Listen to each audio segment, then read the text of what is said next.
வணக்கம் உறவுகள், நண்பர்கள், தமிழ் சொந்தங்களா, நீங்கள் எப்படி இருக்கிறீங்க? நல்லா இருப்பீங்கன்னு நான் நினைக்கிறேன். நானும் அதே போல தேவனுடைய சுத்த கிருபையால நல்லா இருக்கிறேன். அதே போல இன்றைக்கு 4ஆம் மாதம் 5ஆம் தேதி ஞாயிற்றுக்கிழமை காலையிலே நேரம் சரியாக 6:51 இருக்கிறது. இன்றைய நாளிலும் தேவனுடைய உயிர்த்த பிறப்பை கொண்டாடிக் கொண்டே உலகமெங்கும் இருக்கிற எல்லாருக்கும் என்னுடைய ஈஸ்டர் நல்வாழ்த்துக்கள்.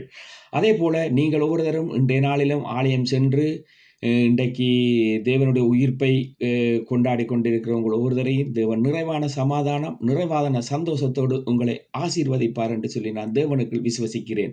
அதே போல 1 யோவானில் இயேசு கிறிஸ்துவினுடைய வார்த்தையை சொல்லுகிறார். யோவான் எப்படி சொல்லுகிறார் என்று கேட்டால், ஆதியிலே வார்த்தை இருந்தது, வார்த்தை தேவனாய் இருந்தது என்று சொல்லுகிறார். வார்த்தை தேவனாயிருந்தது. அந்த தேவனைத்தான் உலகமெங்கிலும் 2 காரியத்துக்காக கொண்டாடுவார்கள். ஒன்று இயேசு கிறிஸ்துவினுடைய பிறப்பை கொண்டாடுவார்கள், ஒன்று உயிர்த்து எழுததை கொண்டாடுவார்கள். அது உலகமெங்கிலும் கொண்டாடப்படக்கூடிய 2 இந்த விடயத்தையும் இந்த உலகத்தில் எந்த காலங்களிலும் அது நிகழ்வாக அல்ல, அது தேவனுடைய இயேசு கிறிஸ்துவினுடைய நாமம் மகிமைப்படும்படியாக செய்து கொண்டிருக்கிறார்கள். அதற்காக தேவன் எல்லாரையும் நிறைவான சந்தோஷ சமாதானத்தோடு ஆசீர்வதிக்க வேண்டும் என்று சொல்லி, அதே போல இனி நாங்கள் எங்களுடைய இதுக்கு கடந்து வருவோம். காலையிலேயே சரியாக 5 மணிக்கு எழும்பி எங்களுடைய ஜெப வீடு சுவிசேஷ திருச்சபையாரோடு ஜெபிக்க தேவன் இன்றைய நாளிலும் எங்களுக்கு ஜீவதொகுதியில் வைத்து எங்களை ஆசீர்வதித்து காத்துக்கொண்ட கிருபைக்காக தேவனுக்கு கோடான கோடி ஸ்தோத்திரம். நீங்களும் கூட தேவனை தேடுங்கள். தேவனை தேடும் பொழுது உங்களுக்கு பெரிய விடுதலை கிடைக்கும். இந்த 40 நாளும் தேவனுடைய கிருபையை என்னுடைய யூடியூப்பில் பகிர்ந்து கொள்ள அவர்களோடு சேர்ந்து நானும் தொடர்ந்து ஆராதிக்க தேவன் கிருபை செய்தார். 3 நாளாக ஒருவேளை சாப்பாட்டோடு கடந்து கொண்டிருக்க தேவன் பலத்த கிருபையை கொடுத்திருந்தார். அதே போல நேற்றைய தினத்திலும் என்னுடைய வேலையிடம் மிக நெருப்பாக இருந்தது. நெருப்போடு என்னடா விளையாட்டுன்ற மாதிரி விறுவிறுப்பாகவும் வேகமாகவும் அந்த இடத்தில் நின்று செய்து எல்லாருக்கும் நேற்றைய இரவு நல்லபடியாக முழு பேருக்கும் வந்திருந்த அனைவரும் சந்தோஷப்படும் விதத்தில் குசினிக்கில் நின்று அனைத்தையும் செய்து முடிக்க தேவன் பலத்த கிருபையை கொடுத்திருந்தார். முதலாளி ஒரு கட்டத்தில் சலுட் அடித்து விட்டு வெளியே சென்று விட்டார். அதற்கு பிறகு நம்முடைய விளையாட்டுகள் தெரியும் தானே, விறுவிறுப்பாக வேகமாக அள்ளி விசுக்கி கொடுத்து எல்லாத்தையும் முடித்து நேற்றைய தினத்தை முடித்து விட்டோம். இன்றும் பெரியோரு விடயமாகத்தான் இன்று மதியம் இருக்க போகிறது.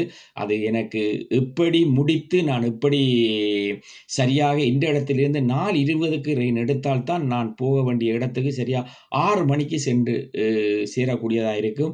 அதை குறித்து மூனாவோடு நேற்று லேசாக பேசியிருந்தேன். மூனா சொன்னார், பார்க்கலாம் சேவிஸ் எப்படி இருக்குன்னு சொல்லி பார்க்கலாம், சேவிஸ் எப்படி இருக்கும் என்று சொல்லி பார்க்கலாம் சொல்லியிருக்கா. அதை குறித்து நான் சேவிஸ்காரரோடும் பேசியிருந்தேன். துரிதமாக செய்யுங்கள் என்று கேட்டிருக்கிறேன். நிச்சயமாக அவர்கள் எனக்கு ஒத்தாசை பண்ணுவார்கள். காரணம், அவர்களுக்கு தெரியும் நான் ஒரு பைபிளை சார்ந்தவன் என்று தெரியும். அதே போல நம்முடைய நாட்டினுடைய நடந்த காலங்களில் எங்களுடைய நாடு எப்படி இருந்தது, என்ன நடந்தது என்றதை என்னுடைய வேலிடத்தில் நான் மிக அழகாக மிக தெளிவாக அவைகளுக்கு எப்பொழுதும் எக்ஸ்பிளிக்கே பண்ணி வைத்திருக்கிறேன். அதனால் அவர்கள் எனக்கு ஒரு மதிப்பும் மரியாதையும் தேவனுக்குள்ளாக அந்த இடத்தில் எப்பொழுதும் எனக்கு கிடைத்து கொண்டிருக்கும். அதே போல மூணா எல்லாம் முடித்துவுடன் வித்தியாசமாக ஒரு கவனிப்பை இன்று பின்னேறம் கவனிப்பார். அது மகிழ்ச்சியாக இருக்கும். எனக்கு நின்று கதைக்க பேச இன்று டைம் கிடைக்குமோ தெரியவில்லை. இரவே அவர்கள் தங்களுடைய நிகழ்வுகளை தொடங்கிவிட்டார்கள். நான் லேசாக ஒரு ஜூஸை எடுத்துக்கொண்டு வேலையை முடித்துவிட்டு நான் கடந்து வந்து விட்டேன். எனக்கு வேலை என்று சொன்னால் அவ்வளவு மிக பிடிக்கும். எனக்கு வீட்டில் இருந்து கொண்டு இந்த நான் படங்களோ நாடகங்களோ அதுகள் பார்ப்பதல்ல, ஒரு சில பாடல்களை கேட்டுக்கொள்ளுவேன்.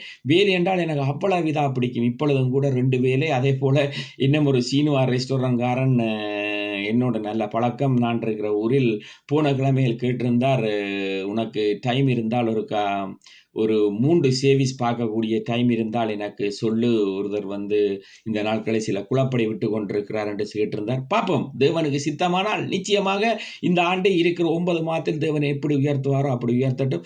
அதே போல் நீங்களும் இந்த 3 மாதங்களும் என்னுடைய வாட்ஸ்அப் நண்பர்கள், என்னுடைய யூடியூப் நண்பர்கள், என்னுடைய பேஸ்புக் நண்பர்கள், உங்களுக்காக நான் எப்பொழுதும் பாரப்பட்டு ஜெபித்து கொண்டிருக்கிறேன். நீங்கள் இருக்கிற இடத்திலே தேவன் உங்களை ஆசீர்வதித்து உங்களுடைய தேவைகள் எல்லாம் சந்தித்து உங்களை நிறைவான சமாதானத்தோடு நிச்சயமாக உங்களை ஆசீர்வதிப்பார் என்று நான் விசுவசிக்கிறேன். காலையிலே ஏறக்குறைய ஒரு 50க்கு மேற்பட்ட என்னுடைய வாட்ஸ்அப் நண்பர்களுக்கு எல்லா தேவனுடைய உயிர்ப்பை குறித்தும் அனுப்பியிருக்கிறேன். அவர்கள் இன்று பார்த்திருக்கிறார்கள். சிலர் விடியவே எனக்கு பதில் அனுப்பியிருக்கிறார்கள். அவர்கள் எல்லாம் தேவன் நிறைவான சமாதானத்தில் வடக்கிலும் கிழக்கிலும் மேற்கிலும் தெற்கிலும் இருந்து இடங்கொள்ளாமல் போக மட்டும் தேவரில் ஆசீர்வதிக்கும்படியாக ஜெபிக்கிறேன். என்னை ஜெபியுங்கள் என்று கேட்டிருக்கிறார்கள் நிறைய பேர். நிச்சயமாக உங்கள் ஒவ்வொருவருக்காக நான் தனிமையில் ஜெபித்துக் கொண்டிருக்கிறேன்.